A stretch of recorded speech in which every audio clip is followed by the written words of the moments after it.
Parle-nous un peu de la transition, justement. Toi, tu es naturellement un light heavyweight, tu es monté en cruiserweight.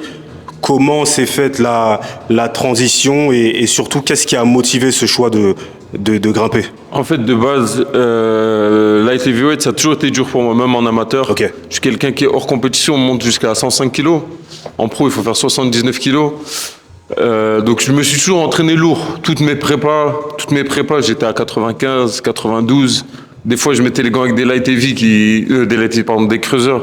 J'étais plus lourd qu'eux, frérot. Je me suis dit, on va monter, tu vois.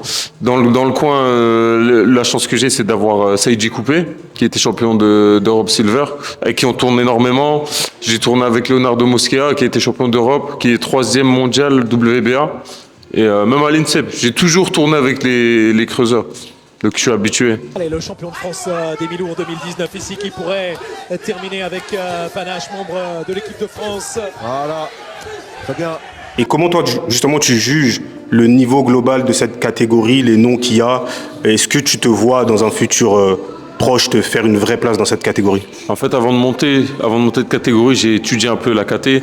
Et c'est vrai que c'est une KT, désolé de dire ça, mais un peu pauvre. C'est-à-dire qu'en light heavy, dans le top 20, on va dire, il y a quasiment que des tueurs. Et je pense qu'en creuseur, il y a peut-être 3 tueurs et les autres sont un peu, ouais, c'est plus ouvert, les autres sont plus prenables.